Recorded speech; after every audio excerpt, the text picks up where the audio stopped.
আসসালামু আলাইকুম রহমতুল্লাহ বারাকাত। আজকে আমি ডিসকাস করবো যে আঙ্গুরে একটা বহুত বড় প্রবলেম আছে, যে আমরা সবাই আল্লাহ বিশ্বাস করি, কিন্তু আল্লাহর ইবাদত করবার মন যায় না, ইচ্ছা হয় না।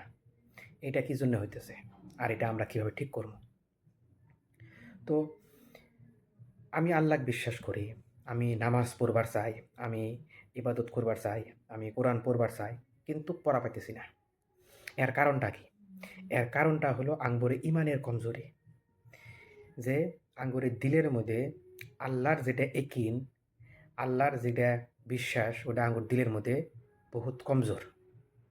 আঙ্গুরের বিশ্বাসটা এতটুক স্ট্রং না যে এই ইমানটা আঙ্গুরে ইবাদতের উপরে খাড়া করবার পারে। তো এই যে ইমানটা যে আছে, এটা বাড়ানো কীভাবে? তো এটা বাড়ানোর জন্য তিনটা রাস্তা। এক নাম্বার হলো যে আল্লাহর যেগুলা ক্রিয়েশন আছে, আল্লাহ যে বস্তুগুলা বানাইছে, আল্লাহ দুনিয়াটা কিভাবে সৃষ্টি করছে, আল্লাহ আসমানটা কিভাবে সৃষ্টি করছে, আল্লাহ আসমানটা কিভাবে খুঁটি ছাড়া, হ্যাঁ, কোনো সাপোর্ট ছাড়া আসমানে আটকায় রাখছে।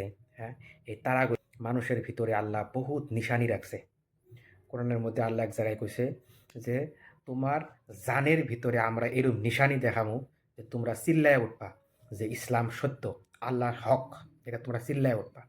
তো এইভাবে আঙ্গুরের ভিতরে আরও সমস্ত দুনিয়ার মধ্যে আল্লাহ নিশানি রেখা দিছে।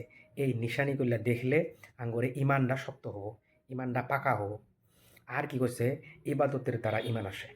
যে আমরা ইবাদত করতে করতে, হ্যাঁ, আঙ্গুরে একটা করে আইডেন্টিটি হব। ওই আইডেন্টিটি দ্বারা কী হবো, আঙ্গুরে ইমান শক্ত হব। আমরা ইবাদত করে থাকবো, আমরা কোরআন পড়ে থাকবো, নামাজ পড়ে থাকবো, এভাবে কী হবো, আঙ্গুরে ইবাদত বাইরে থাকবো। আরেকটা কি কইছে যে সোহবত, আমরা আঙ্গুরের সাথে যেগুলা মানুষের রাখমু, আমরা যেগুলা মানুষের বন্ধু বানামু, এই যে বন্ধুগুলার দ্বারা কি কইছে আঙ্গুর ইমানের মধ্যে শক্ত হব, ইমানটা মজবুত হব, না হলে ইমান খারাপ হব। যদি আঙ্গুরের বন্ধুগুলা সবাই ইমানদার হয়, সবাই এই ইবাদত করে নেওয়ালা হয়, ইমান নিয়ে চল নেওয়ালা হয়ে যায়, তাহলে কি হব, আঙ্গুরে ইমানটা পাকা হব।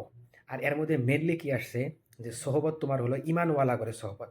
যারা যারা ধরে থাক, যারা ইমান নিয়ে আসছে, যারা আমল করে, অগরের সাথে থাকা। অগরের সাথে থাকলে কি হবো, আমার ভিতরে লাহে লাহে ইমান আসবো। তো এই তিনটা রাস্তা দিয়া মানুষের ইমান পাকা হয়।